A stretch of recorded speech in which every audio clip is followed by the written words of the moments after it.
Detalles del momento.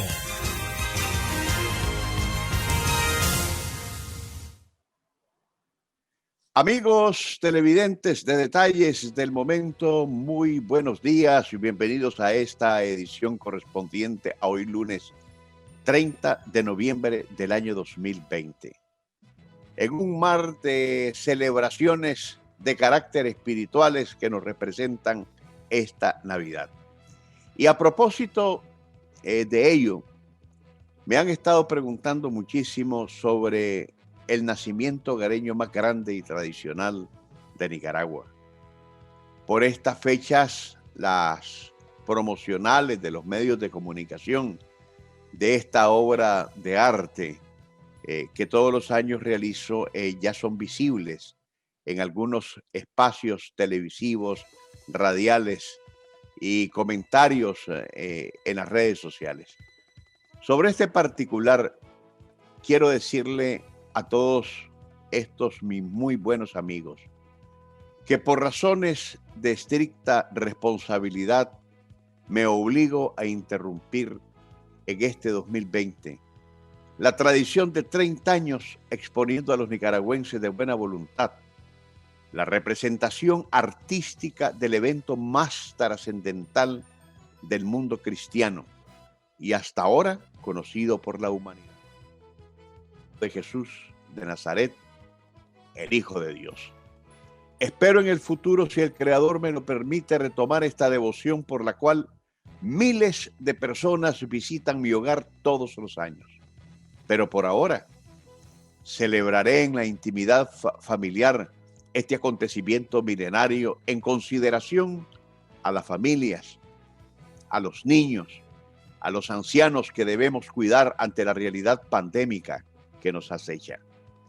Por lo pronto estaré compartiendo una exposición virtual de los nacimientos que a lo largo de los últimos 30 años he realizado y que colocaré en las distintas redes sociales que por ahora son un importante portal de encuentro para quienes elevamos oraciones para que el mundo, tal como lo conocíamos antes de esta pandemia, sea lo más cercano posible a lo que era.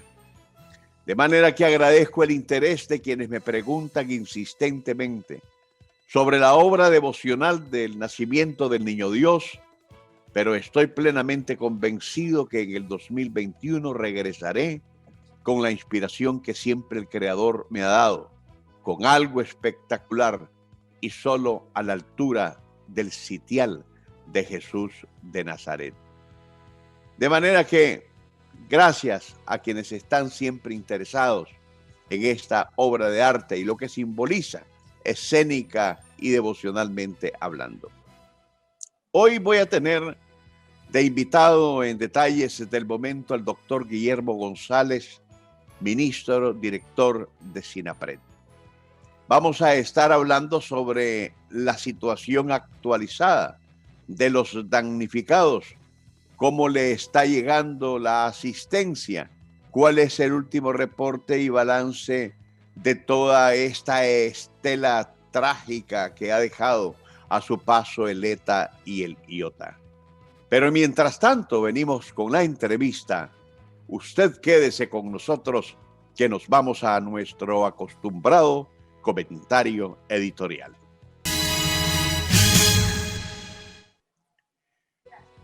Cuchillos largos en el PLC. El peso de los errores es más aplastante en la medida que no existe en la mente humana ni la razón para identificarlos, ni la humildad para corregirlos. No reconocer un error es negar el aprendizaje que la vida nos muestra todos los días, en cualquier parte, porque nadie tiene tanta precisión para no cometerlos. El error, aunque no lo suponga, tiene un inmenso valor cuando lo aceptamos, porque con esa acción crecemos y avanzamos, porque ya identificamos en qué fallamos. Debemos admitir también que todas las personas solemos tener una habilidad realmente especial. Somos capaces de ver los errores ajenos, pero no los propios. Es decir, todos están equivocados menos yo. Y aunque la percepción que los demás tienen de mí es que me ando dando contra las paredes, porque por más que me meto en esos berenjenales y me meto a cosas que no debo y meto las de andar, porque la necedad se transforma en algún momento en un instrumento, al final realizo que cuando reacciono lo hago por venganza. Quien solo se fija en el comportamiento ajeno sin observar el propio carece, amigos, de habilidades emocionales. Carece de empatía y de respeto hacia sí mismo y a los demás. Los individuos o colectivos que identifican sus errores y los aceptan, actúan con humildad e integridad, valores que todos deberíamos aprender a desarrollar y transmitir a los demás.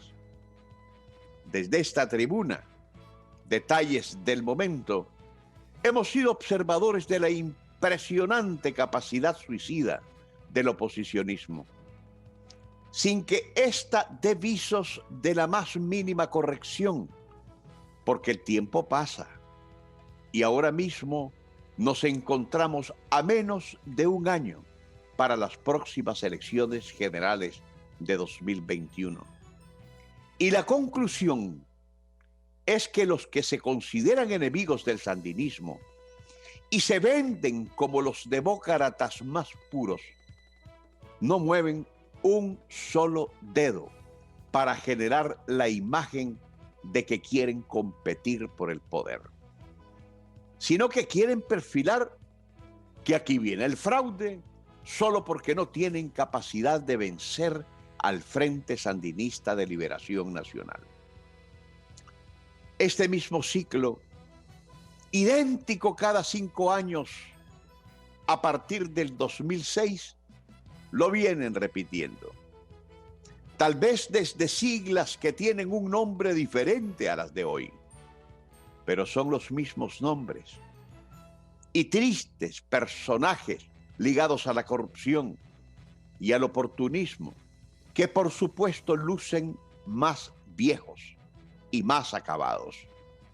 Por la edad, sí, pero fundamentalmente porque rayaron el disco con la misma perorata y nunca fueron capaces ni de entenderse entre ellos mismos. Y créanme, eso no cambiará por mucho que el tío Sam, su gran financiero, que también se hartó de ser estafado, siga llenando el buche con dólares constantes y sonantes a estos fracasados. ¿Estoy descubriendo el agua helada? No, es algo que ya todos sabemos, sí. Pero lo remojo porque esto de los cuchillos largos en el PLC es un molotov, una mezcla explosiva de muchas cosas donde la soberbia, la altanería, la prepotencia, la insensibilidad humana y social, el autoritarismo y el desequilibrio mental armaron una descarga de profundidad de tal magnitud que viniendo de ellos mismos fue liberada por María Aide Osuna para decapitar a la gritona y chillona de María Fernanda Flores, quien si por ahora ya no es diputada ante la Asamblea Nacional, quién sabe si mañana siga siendo directiva y hasta miembro del Partido Liberal Constitucionalista, sigla de la que hasta ahora ha sido dueño el expresidente Arnoldo Alemán, porque la esposa del llamado máximo líder está haciendo todos los méritos para que nunca más vuelva a poner pie en el 380. Y la María Aide Osuna, como presidenta legítima que es del PLC, ratificada por el Consejo Supremo Electoral, lo puede hacer, Y créanme que ganas no le faltan, porque ella ha sido una de las cientos de personas que han sido víctimas de la guatusa que sobre su escritorio tiene quien apuñala todos los días desde el refugio de su fundación. El PLC tiene, como todas las siglas oposicionistas de Nicaragua, un escandaloso pleito de perros y gatos. Pero lo pongo sobre la mesa, porque a diferencia del resto de los archipiélagos en el oposicionismo, era el único que en los últimos 40 años había logrado ganar hasta 2 elecciones consecutivas. La de Arnoldo Alemán y la de Enrique Bolaños, que le robó el mandado a los rojos puros y sin mancha, y que juntos representaron una década de robos y de frentes abiertos, donde todo fue para ellos y nada para los demás.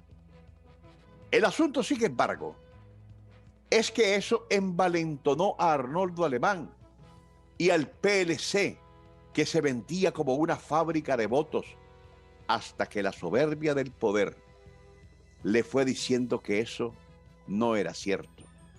Y fue peor desde que se sumó al sentido de propiedad personal del partido, lo que después llegó a ser la primera dama, una persona distante de la humildad, fastuosa en sus pretensiones, y quien transformó a quien fue un carismático y campechano líder en alguien que fue encerrado en 7 anillos de seguridad, que lo aisló tanto de sus amigos que fueron abandonando, porque entonces el máximo líder se volvió matrero con sus fieles y amplio con sus enemigos internos, porque según argumentaba, esa era la política real. Sé y tengo razones para afirmar estas y muchas otras cosas que conozco desde el triperío en el que estuve. Y qué bien por la decisión de María Aide Osuna, presidenta legítima del PLC, por pedir la destitución de María Fernanda Flores, bajo la premisa que las curules son de los partidos y no de las personas. Así lo dice la ley. Y lo digo no porque celebre el descalabre en el Partido Liberal Constitucionalista, porque al final abona a la inexistencia de una oposición que siempre es necesaria, pero sí por el peso de la institucionalidad, autoridad, disciplina y el respeto, porque también son elementos claves de la democracia, porque la democracia es orden y en consecuencia la antítesis de la anarquía. Si las personas, por falta de imaginación, porque fueron alcanzados por el tiempo, ya no son capaces de dar o de aportar, o se reinventan o se apartan, y más cuando en algún momento fueron líderes al frente de grandes responsabilidades. Esto no lo quiso entender el expresidente Arnoldo Alemán, y cuando la ambición personificada se le acercó, y en vez de indicarle que buscara una escalera para comenzar a bajar, le buscó una más grande, con escalones más distantes entre unos y otros, que no podía subir hasta que el máximo líder se tuyó y se quedó inamovible por un tiempo en el mismo lugar, hasta que la dinámica misma lo empujó al retroceso total, hasta el deterioro intelectual, político, físico y personal. Fíjense que el PLC pudo en algún momento liderar a ese montón de archipiélagos que de todas maneras juntos no le hacen ni cosquillas al Frente Sandinista. Pero pudo haber perseverado su sitial como la segunda fuerza del país. Sin embargo, hizo hasta lo imposible para dinamitar lo poco que le quedaba. cuando su dignidad le rogaba a siglas tan manchadas como la propia ser aceptado en esa pírrica sociedad oposicionista donde solo hay malos y menos malos, pero donde todos esos que son murciélagos creen encarnar ángeles. Hoy Arnoldo Alemán tiene una razón más para apartarse e irse a disfrutar de lo mucho que ya tiene, y esa razón es su propia esposa. En lo personal, estando en la Alianza Unida Nicaragua triunfa muy orgullosamente. No debería ofrecer esta recomendación, pero existimos quienes creemos que la política hay que hacerla proponiendo actos que la dignifiquen, para que los que la ensucian no empañen el mérito cerebral de aquellos que hacemos de ella un ejercicio cotidiano por encontrar en la sabiduría la mejor herramienta para gobernar para todos, basados en el bienestar de la mayoría. María Fernanda Flores, que me escucha, no será capaz de entender lo que digo porque querrá suponer que le hablo en chino, porque así es la terquedad. Pero la gran verdad es que cada quien cosecha lo que ha sembrado. Y si ella sembró vientos, hoy recibe tempestades y el desprecio hasta de los suyos, porque después que María Aide Osuna hizo rodar su cabeza, varios de los supuestos corifeos votaron a favor de destituirla. Otros, como queriendo y no, se abstuvieron, lo que habla mucho de lo tóxico de esta gritona, que ya no aturdirá con sus peroratas al hemiciclo, donde llegaba a pegar alaridos de honestidad y honradez, teniendo a sus espaldas a Byron Jerez, quien facturas en mano tiene todo un historial que demuestra la corrupción a granel de esta, quien políticamente está pulverizada. Que Dios bendiga a Nicaragua. Me separo por un breve instante, pero a nuestro regreso actualizamos la situación de los damnificados en el Caribe Norte y qué se está haciendo, además de hablar del próximo ejercicio nacional contra desastres con el doctor Guillermo González, ministro director del SINAPRED. Quédese con nosotros.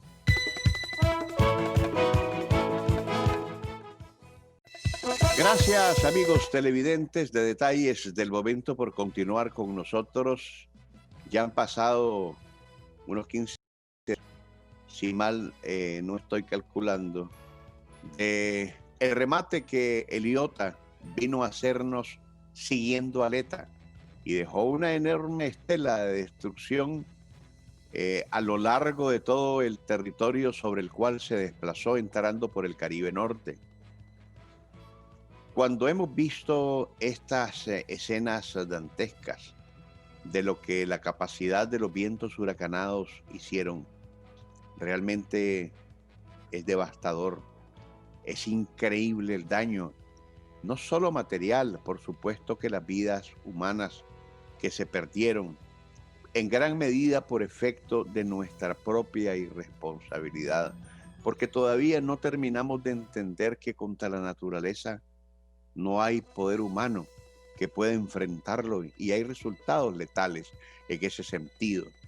Pero también está la destrucción material, lo cuantiosamente millonario que fueron estos destrozos, pero también la capacidad del nicaragüense por levantarse y del esfuerzo del gobierno por acompañar a tantas gentes que fueron afectadas. Y en ese sentido queremos actualizar hoy con el doctor Guillermo González, ministro director del SINAPRED, cuál es la fotografía hoy de todo ese territorio sobre el cual anduvo el ETA y el IOTA. Doctor Guillermo González, buenos días, bienvenidos y gracias por atender nuestra invitación.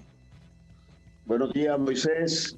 Muchísimas gracias por darnos la oportunidad de comentar situaciones tan importantes como la que nos dejó los dos huracanes que afectaron Nicaragua en el último mes.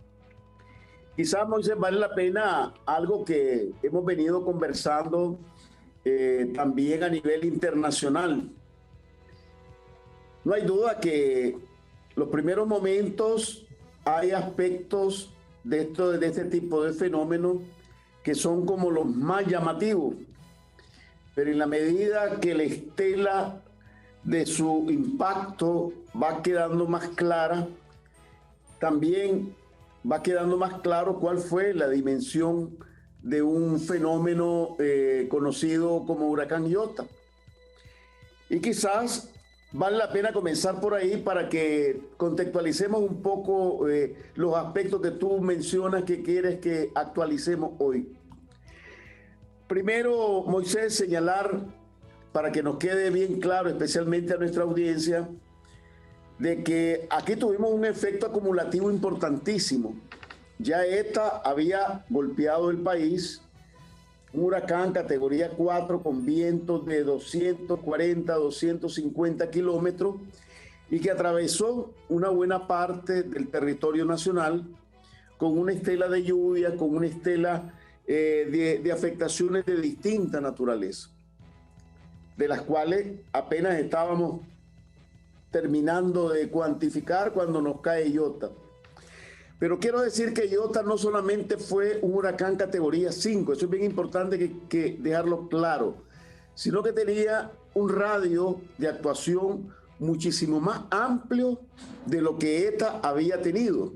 Y eso es bien importante que lo conozcan tu audiencia o nuestra audiencia, porque eso explica por qué tuvimos afectaciones hasta en Rivas, ¿verdad?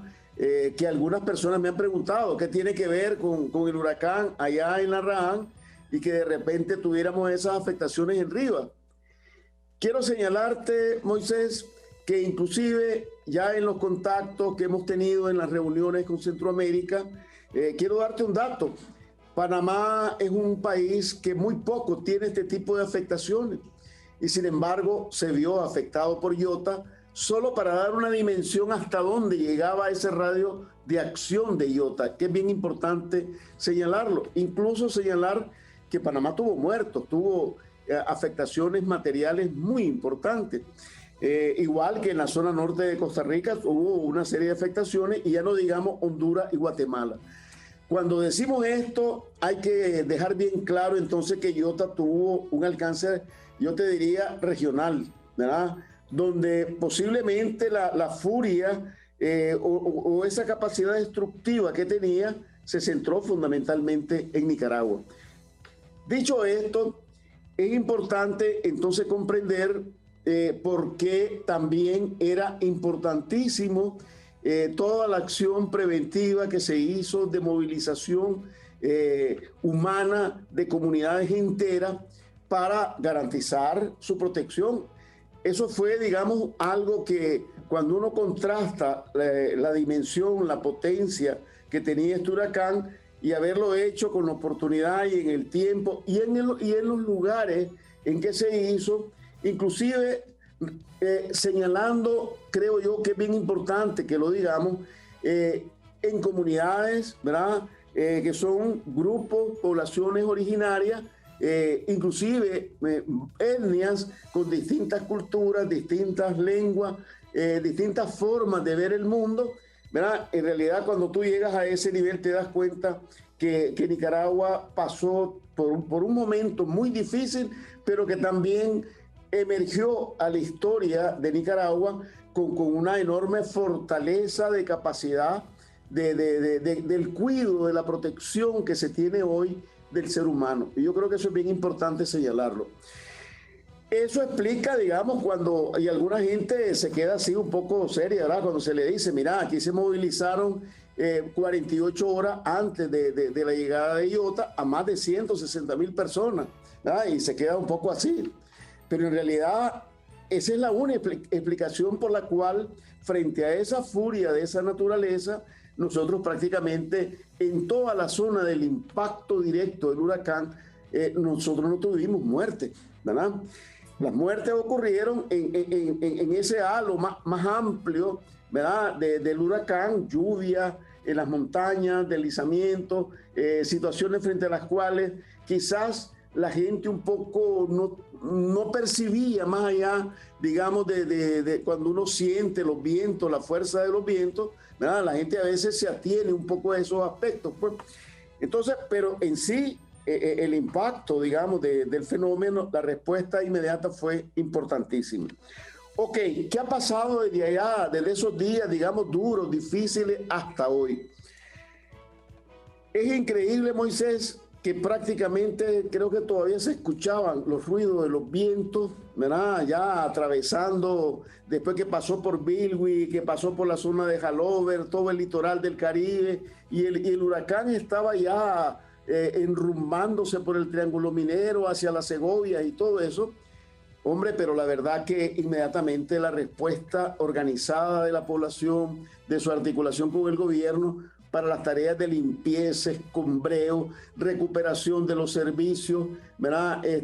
Puesta en práctica de todas las previsiones que el gobierno había hecho de enviar brigadas para el tema de la energía, para el tema de los caminos, para el tema del agua, ¿verdad? El ejército que estaba por allá, digamos, con un destacamento importante, la naval, digamos, que preparada para todos estos aspectos, los gobiernos locales.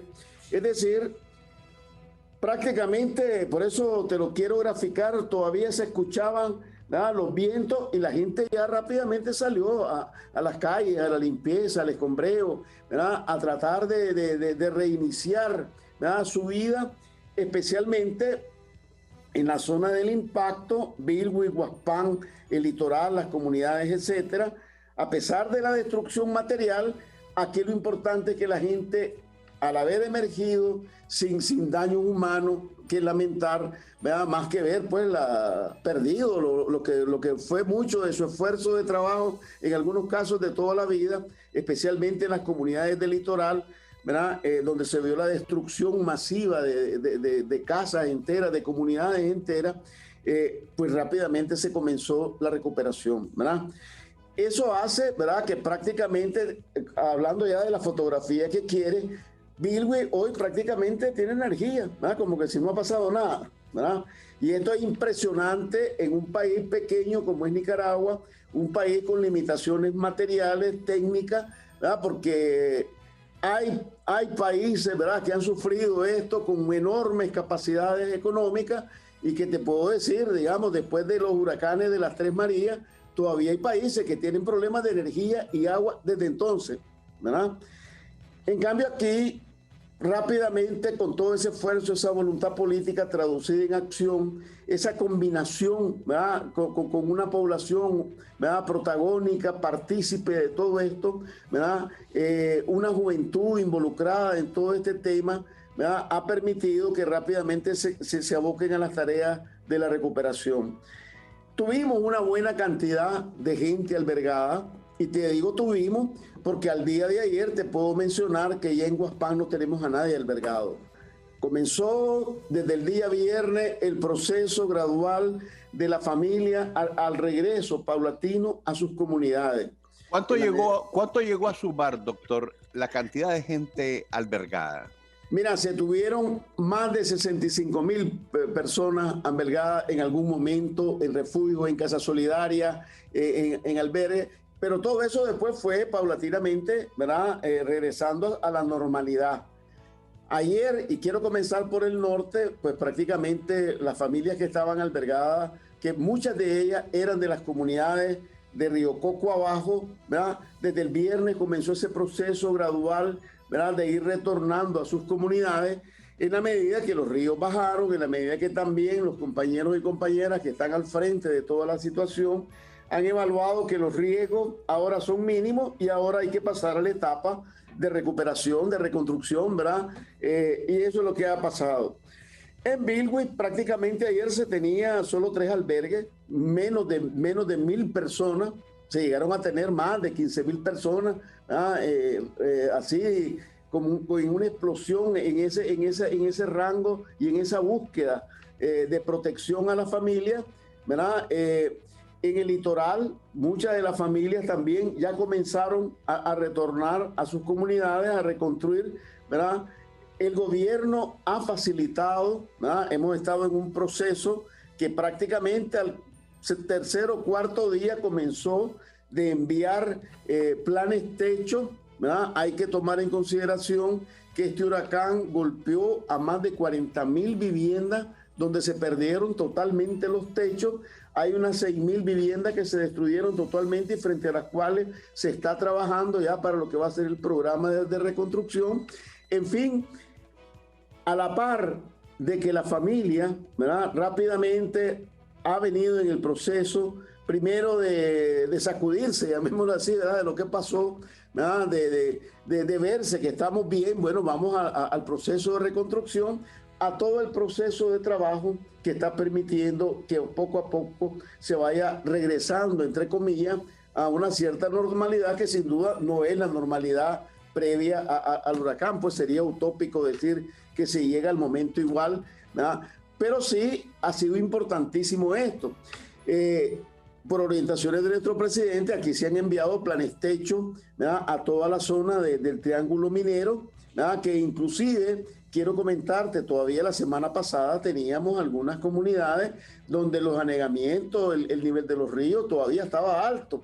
Sin embargo, eso no ha detenido el proceso de comenzar rápidamente a recuperar la vida, la capacidad de la familia de volver, de retornar a su vida, ¿verdad? Y es lo que se ha venido trabajando poco a poco. Se ha mantenido, ¿verdad?, en los albergues, como te decía, vino en una etapa así poco a poco, ¿verdad?, donde las familias han venido retornando, pero con mucha responsabilidad. Se les ha brindado atención médica, se les ha brindado alimentación, ¿verdad?, se les ha brindado el mínimo de condiciones humanas para estar, digamos, en una situación tan difícil como la que se vivió durante toda esta última quincena, digamos, posterior a la pasada de Iota.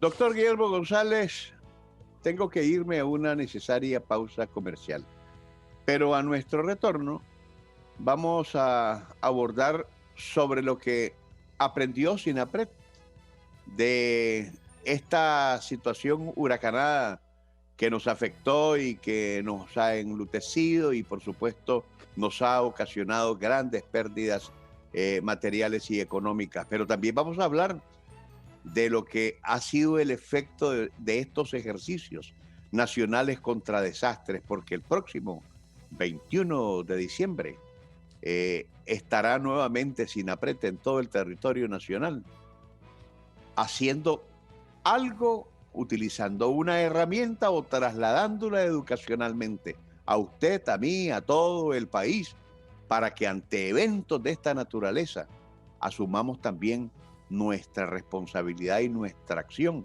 para hacer que lo doloroso nos duela menos. Quédese con nosotros y ya volvemos. Gracias, amigos televidentes de Detalles del Momento, por continuar con nosotros. Estamos con el doctor Guillermo González, ministro, director de SINAPRED. Doctor Guillermo González, uno en el andar de la vida nunca termina de aprender. Somos una esponja. Siempre estamos, sobre todo, recogiendo las lecciones de las desgracias, de las tragedias, de los conflictos, de las peleas, de cualquier cosa que represente algo negativo, y los nicaragüenses tenemos en ese particular una inmensa capacidad por levantarnos, por sobrecogernos y no dejarnos vencer. Y en este sentido, doctor, con esta experiencia de estos vientos huracanados tan tremendos, en este contexto donde el SINAPRED ahora calza a la perfección desde el punto de vista de lo que es la prevención, ¿aprendió algo? ¿Pudo recoger algo de toda esta desgracia para saber en el futuro cómo aplicarla y perfeccionar este mecanismo de defensa que tenemos, gracias a Dios, los nicaragüenses, y somos un modelo que otros países quieren imitar? Claro que sí, Moisés. yo comenzaría por lo que identificamos que nos permite decir estamos en el camino correcto, ¿verdad? Para pensar qué es lo que debemos seguir fortaleciendo. Creo que lo primero es haber ratificado que en la medida que se cree, que se tiene confianza, que se trabaja con la persona, con la familia, con la comunidad, con el protagonismo que debe tener el nicaragüense frente a estos eventos, en esa medida también estamos cultivando el éxito. Una persona, una familia, una comunidad que está bien informada, que está preparada, que está organizada, es el pilar fundamental de poder enfrentar esta situación. Yo te voy a decir, definitivamente, probablemente no podemos compararnos, ¿verdad?, con algunos países altamente desarrollados cuando hablas en temas de capacidades de refugio, etcétera. Sin embargo, nos damos cuenta que aquí lo fundamental fue haber hecho oportunamente, en el momento correcto y adecuado, primero la información, segundo, haber trabajado durante todos estos años la preparación, y en tercer lugar, haber, digamos, con todo el aparato del Estado, ¿verdad?, haber trabajado de manera coordinada para lograr esa enorme movilización que se logró con la población. Ese camino, Moisés, creo que nos deja muy claro que estamos en la línea correcta de seguir trabajando, porque es lo que hemos venido haciendo como gobierno en los últimos 14 años. El otro aspecto importantísimo es de que no solamente hay que estar preparado, ¿verdad?, para sobrevivir, sino también comenzar en la preparación a estar listo para recomenzar. Y eso también, esto es parte de un aprendizaje. Eso que tú estabas señalando, esa fortaleza, esa energía que tiene el nicaragüense, bien encauzada, bien dirigida, da estos resultados que estamos observando, no solamente en el haber sobrevivido, en el haber resistido, sino también en el rápidamente comenzar este proceso de recuperación. Es posible que se tengan todos los recursos del mundo, pero si no tenés ese elemento humano, ese dinamismo, esa fuerza de decir vamos a reconstruirnos, vamos a levantarnos de la ceniza, yo creo que ese aspecto, digamos, daría otra imagen, ¿verdad?, muy diferente a lo que tenemos. Ahora, creo que también, bien visto, digamos, de los aprendizajes, fue correcto también de que ya no hablemos de aspectos generales, ¿verdad? Si tú has notado, inclusive en los ejercicios hemos venido trabajando mucho de que qué significa que afecte un huracán a un país, qué son los aspectos que la familia debe cuidarse. Te voy a poner un ejemplo muy claro y que nos queda, digamos, como lección de que tenemos que seguir profundizando ese aprendizaje. Hablamos mucho de un término que creo que este año lo fuimos haciendo más enfático, que son las marejadas ciclónicas. Y te voy a poner los dos escenarios. Uno, el lugar donde impactó el huracán. Muy claro, para la gente estaba claro lo que podía ocurrir, que el mar se iba a levantar, que iba a provocar un montón de destrozos, y la gente atendió ese llamado y se movilizó. Pero es que la pregunta es, ¿esa agua de dónde sale? Sale del mismo océano. Y así como a la par, en el norte, la gente vio que el mar subió, la gente en el sur vio que el mar bajó. Se metió 30, 40 metros. Y quizás como un elemento que no siempre es conocido. Yo tuve cantidad de llamadas mientras estaba en el norte chocando el huracán. En el sur me decían, doctor, pero el mar se metió aquí, ¿será que viene un tsunami?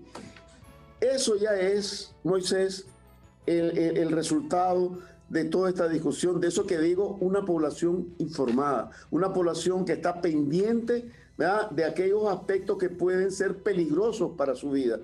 Entonces, ese elemento también creemos nosotros que tenemos que trabajarlo de manera más profunda, transformarlo en organización, en formas de respuesta, ¿verdad?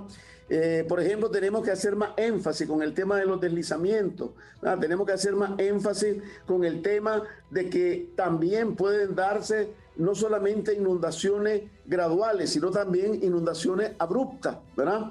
Para que vayamos trabajando mejor esa conciencia sobre el riesgo que sé que es un poco difícil, pero no imposible, y hay que seguirla trabajando con imágenes, con información, ¿verdad? Con distintos mecanismos educativos que nos permitan ir avanzando en esto.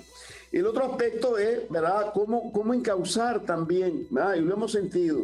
La población nicaragüense ha volcado su solidaridad, ¿verdad?, ha volcado muchas energías para apoyar a los hermanos y hermanas allá en el norte, ¿verdad? Entonces, el cómo también canalizar esto, trabajarlo de manera ordenada, que permita que seamos también equitativos en que llegue la ayuda, el acompañamiento, el consuelo, el apoyo. Eso también es muy importante que lo vayamos trabajando. Entonces, creemos que todo esto lo vamos a ir volcando un poco más, de forma más detallada, ¿verdad? En los ejercicios, las alertas tempranas, también tenemos que irlas reforzando, porque al final ahí está la clave, están los elementos de la clave de todo ese tinglado, ¿verdad? De distintas acciones que constituyen eso que llamamos estar preparado, ¿verdad? Bueno, y ahora va a tener la oportunidad de remodelar el modelo, valga la redundancia, en el sentido de que se viene el próximo 21 de diciembre el nuevo ejercicio nacional. Así es, y definitivamente sé, digamos, la voluntad de nuestro presidente, el comandante Daniel, de la compañera Rosario, ¿verdad?, de que esto ahora hay que cada vez más profundizarlo, tiene que ser parte del cotidiano de las personas, de la familia, ¿verdad? Tenemos que estar claros que tenemos que identificar, ¿verdad?, los aspectos que pueden ser peligros, aquellos que pueden exponer, digamos, las situaciones y cómo evitarlas, cómo mantenernos al margen y al mismo tiempo estar listos para reaccionar si por una u otra circunstancia nos vemos involucrados en esa situación. Yo creo que esta experiencia ha permitido ratificar, ¿verdad?, esa confianza del nicaragüense, primero en sí mismo, que eso es fundamental, de que en él está mucho de lo que se puede hacer para evitar daños humanos. El aspecto solidario, ¿verdad?, con los miembros de su familia, con sus vecinos, con los de enfrente. No importa, inclusive hasta puede que existan enemistades, pero cómo estar en el momento de crisis juntos, ¿verdad? Darnos cuenta que un fenómeno natural no tiene selecciones, nos cae a todos y que todos debemos aprender, ¿verdad?, como hermanos y hermanos, a apoyarnos en esas circunstancias de tal manera que aquí lo fundamental se logre, que es garantizar la vida, garantizar la sobrevivencia.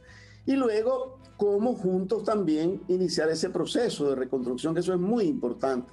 Entonces yo creo que esa confianza, volcada también en la confianza que se tiene en los gobiernos locales, en las instituciones, en el gobierno en su conjunto, ¿verdad?, el sentir, ¿verdad?, que esa vocación de servicio que tienen todos los compañeros y compañeras, independientemente de dónde laboren, en qué institución, ¿verdad? Nosotros hemos visto en la fotografía imágenes tan hermosas en medio de todo eso, de toda esa tragedia que pudiéramos decir desde el punto de vista material, de destrucción, pero yo creo que ver a un compañero o una compañera de la policía cargando un niño, ¿verdad?, o a un compañero o compañera del ejército apoyando a una anciana en el momento en que estaba más difícil, o compañeros de las instituciones, o ver cantidad de médicos, enfermeras, cómo se desplazaron, ¿verdad?, con aquella vocación de servicio, ¿verdad?, que los lleva a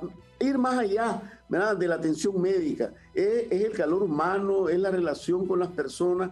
Entonces, yo creo que aquí se ha ratificado esa confianza que la gente tiene, percibe, siente, ¿verdad?, de sus instituciones, de su gobierno, que sabe que está acompañada, que está junto con ellos, y yo creo que eso potencializa aún más esa energía que por naturaleza tiene el nicaragüense. Yo creo que no deseamos que vuelva a ocurrir, ¿verdad?, una situación como Iota. Eso no hay duda, no la queremos, no la deseamos, pero tenemos que prepararnos para estar listos porque sabemos que en la probabilidad, ¿verdad?, del devenir está presente. Y eso es lo que vamos a hacer el 21 de diciembre, ¿verdad? Vamos a seguir profundizando con mayor detalle, con mayor afinamiento, todos aquellos elementos que nos permiten estar listos frente a cualquier situación.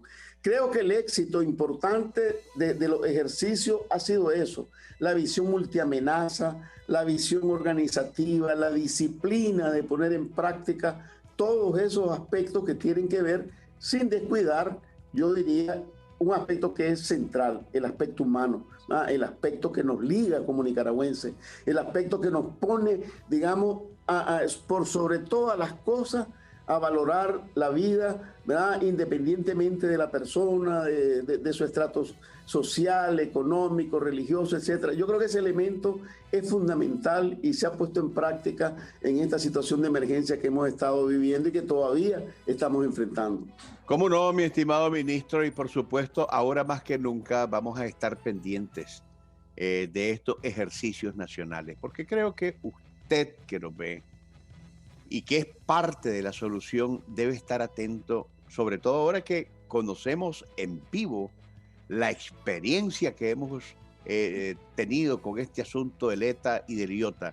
Debemos de tomar en cuenta muchísimos factores que van más allá de lo climático y de lo ambiental, nuestra propia responsabilidad, porque ahora estamos metiéndonos de cabeza también a un tema que tenemos que tocar, que son a lo mejor avisperos que están ahí, pero que son fundamentales.